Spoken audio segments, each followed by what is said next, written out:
মমতা ব্যানার্জির পেট্রোল ডিজেলের দাম অন্য রাজ্যের থেকে 10 টাকা এখানে বেশি। বিজেপিকে যেদিন আনবেন সেদিন বিহার, ইউপি, দিল্লিতে যে দামে পেট্রোল ডিজেল পান সেই দামে এখানে পাবেন। কেন শুভেন্দু বাবুকে প্রশ্ন করেন না? এটা শুভেন্দু বাবুকে প্রশ্ন করা দরকার। এই প্রশ্ন না করতে পারেন, ওই জন্যই মাদ্রাসায় বন্দে মাতরম বাধ্যতামূলক। এই প্রশ্ন না করতে পারেন, রাস্তায় নামাজ পড়া যাবে না। এই প্রশ্ন না করতে পারেন, গরুর রে এই বলে পুরো আপনাকে আমাকে ভুল দিয়েছে।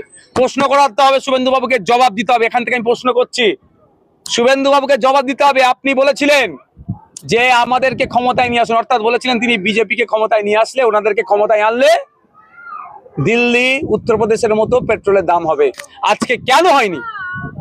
এই প্রশ্নগুলো করতে হবে। আমি প্রশ্ন করছি, অন্যদেরও বলবো প্রশ্ন করুন শুভেন্দু বাবুকে। কেউ প্রশ্নের ঊর্ধ্বে নয়। দেশের আইন, বিচার, আদালত আছে, যেমন দেশের গণতন্ত্র আছে, সংবিধান আছে। হ্যাঁ, প্রশ্ন স্বাধীনতা বজায় রেখে করতে হবে।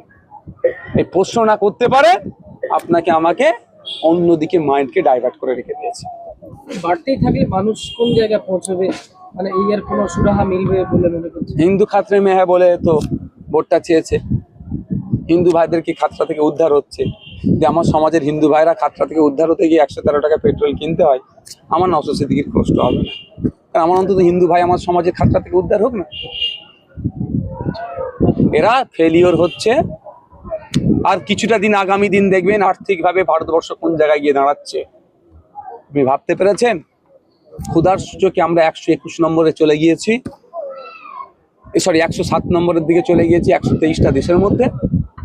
2014 সালে যেখানে 50-55তে ছিলাম আমরা, ক্ষুধার সংখ্যা বেড়ে যাচ্ছে ভারতবর্ষে, তা নিয়ে কোনো চর্চা নেই। কে কত বড় হিন্দু, কে কত বড় মুসলমান, এই নিয়ে চর্চা হচ্ছে।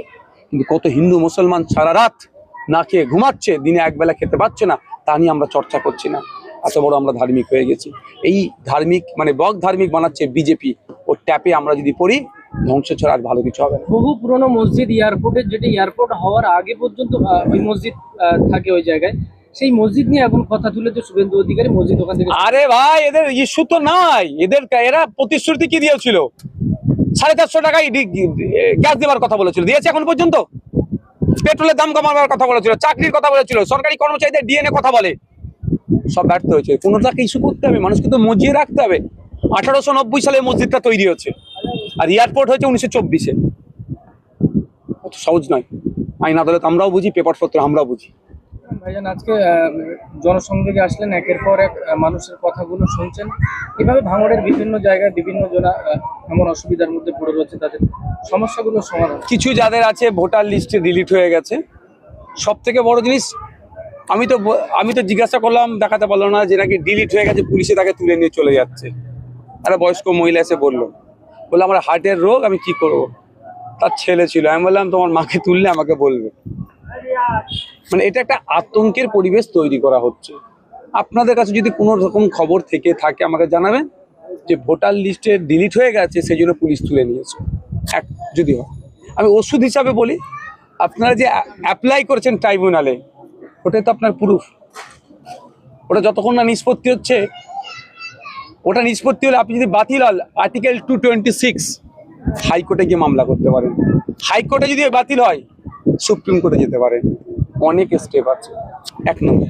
দ্বিতীয় কথা হচ্ছে, ভোটার লিস্টের সাথে সিটিজেনশিপের কোনো সম্বন্ধ নাই। তা আমি বলছি না, নির্বাচন কমিশন বলছে। যেমন নির্বাচন কমিশন বাড়ি, ঘর, হসপিটাল, ডক্টর, রাস্তা এইসব তৈরি করতে যেমন পারে না, কে ভারতীয় নয় কে ভারতীয় এটা তারা জাস্টিফাই করতে, তাদের দায়িত্ব নয়।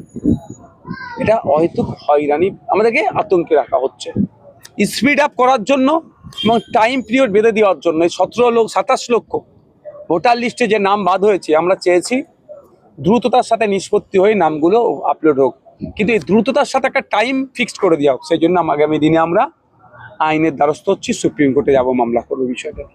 জিনানগাছা হসপিটালে আপনি গিয়েছিলেন, একেবারে ওখান থেকে বারবার অভিযোগ উঠে আসছে ডাক্তারের সংখ্যা প্রচন্ড কম, একের পর এক রুগীকে অপেক্ষা করতে হয়, অনেকের সমস্যায় পড়েছে। শুধু তাই নয়, ওখানে গিয়েছিলাম যেটা মেল ফিমেল ওয়ার্ড, প্রথম হচ্ছে ওটা একটাই তলা, তার উপরে কিছু নাই, প্রচন্ড গরম, সিদ্ধ হয়ে যাবে মানুষ, সুস্থ মানুষ অসুস্থ হয়ে যাবে। যেটা মেটার্নিটি সেন্টার যেটা আছে, ছোট শিশু জন্ম হয়েছে সেই যে রুমটাতে থাকছে, প্রচণ্ড গরম, ওগুলোকে এয়ার কন্ডিশন করা দরকার। অনেক বিষয় নিয়ে আলোচনা হলো। এখানে হসপিটালে সিজার হয় না, সিমক্স সেন্টার যেটাকে বলে সেটা হয় না, তার যাতে ব্যবস্থা করা যায় এবং আরও ডক্টর অন্যান্য নিয়ে আসা যাতে যায়, এই নিয়ে আজকে অনেক আলোচনা হয়েছে। বিভিন্ন জনপ্রতিনিধিরা ছিলেন, আধিকারিকরা ছিলেন, আলোচনা ফ্রুটফুল হয়েছে। আমরা বলেছি প্রতি 3 মাস ছাড়া ছাড়া আমরা এই ধরনের আলোচনা করবো এবং কতটা কি ডেভেলপ হচ্ছে সেটা করবো। এবং আমি ব্লক হেলথ মেডিকেল অফিসার যিনি আছেন এখানে, যিনি বিএমওএইচ যিনি আছেন, তাকে আমি বললাম যে আমি খুব তাড়াতাড়ি আবার আসবো। 22 বিঘে সম্পত্তি আছে, টোটালটা ঘুরে আমি একটু দেখতে চাই কি আছে না আছে, কোথায় কি আর এক্সট্রা করা যেতে পারে, সেইগুলো আজকে চর্চা হয়েছে। এক কথায় ভাঙড়ের দুটো যে ব্লক হসপিটাল আছে উন্নততর করার জন্য সর্বোচ্চ প্রচেষ্টা আমরা চালাবো।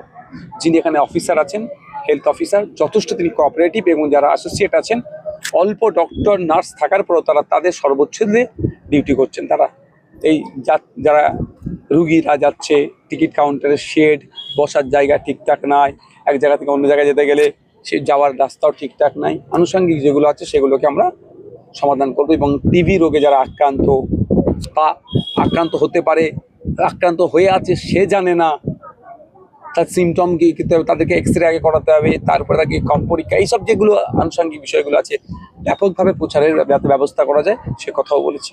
রেড রোডের নামাজ একেবারে ব্যারিকেডে চলে গেল, না চাইতে দেওয়া হলো নাকি, কি বলবেন এই বিষয়ে? এর রহস্য কি আছে তখন বলা মুশকিল। তবে এই রেড রোডের নামাজের ইতিহাসটা একটু যদি পিছিয়ে যায়, শহীদ মিনার ময়দানে ছিল। শহীদ মিনার ময়দানে আগে নামাজ হতো। একটা সময় প্রচণ্ড বৃষ্টি হয়েছিল, মাঠে আর নামাজ পড়ার উপযুক্ত ছিল না। সম্ভবত জ্যোতিবাবু আর্মিদের সাথে কথা বলে এই শহীদ মিনার থেকে রেড রোডে নিয়ে এসেছিল। আবার আর্মিদের পরামর্শে খেলাফত কমিটির সাথে আলোচনা করে ওরা আবার রেড রোড থেকে ব্রিগেড ময়দানে গেল। এর কি রহস্য আছে এখনই বলতে পারবো না। এবারে কুরবানি নিয়ে হুমায়ুন কবির তো হুঙ্কার দিলেন যে কোনো মাইল লাল থাকলে আটকে দেখাকে এই কুরবানি আমরা মুর্শিদাবাদে করে দেখাবো। এতে আরো মানুষের মধ্যে একটা সমস্যা বা হিন্দু মুসলিমের একটা বিভ্রান্ত সৃষ্টি হতে পারে না? কে কিভাবে বলছে বলতে পারবো না। আমি এতটুকু বলবো, আইনকে মান্যতা দিয়ে চলতে হবে। আইনটা যদি আপনার আমার পছন্দ না হয়, আইনটাকে চ্যালেঞ্জ করতে হবে। এই শর্ট পিরিয়ডে এখন আইনটা চ্যালেঞ্জ করে কিছু লাভ হবে না, আমি যতটুকু দেখেছি। আমি আগামী দিনে মামলা করতে যাচ্ছি, 14 বছরের পরে বলছি জবা করা যাবে, হত্যা করা যাবে, তো টোটালি হত্যা করা যাবে না, এক্সপোর্ট করা যাবে না। ও এখানে খেলে অপরাধ, আর বিদেশে মানুষ খেলে সেটা অপরাধ নয়, কামাচ্ছে। ভারতবর্ষ থেকে টপ 10 এক্সপোর্টার যদি দেখেন সবকটাই নন মুসলিম। উত্তরপ্রদেশের সব থেকে বড় এক্সপোর্টার যিনি, আল কাবির সম্ভবত, সে নন মুসলিম এবং ব্রাহ্মণ সমাজের মানুষ। আর এখানে এই গোহত্যা নিয়ে, গরু জবাইকে নিয়ে, গরু বলিকে দেওয়া নিয়ে হিন্দু মুসলমানের মধ্যে একটা বিভ্রান্ত তৈরি করার চেষ্টা করা হচ্ছে, সম্প্রীতিকে বিনষ্ট করার চেষ্টা করা হচ্ছে। পশ্চিমবাংলার মুসলিম সমাজের একটা হেভি অংশের মানুষ এবারে তারা ডিসাইড করে নিয়েছে গরুকে তারা জবাই করবেই না। 14 বছরের ঊর্ধ্বে নিচের কোনো প্রশ্নই আসছে না। তাদের যে ডিসিশন নিয়েছে সেটারও আমি বিরোধী।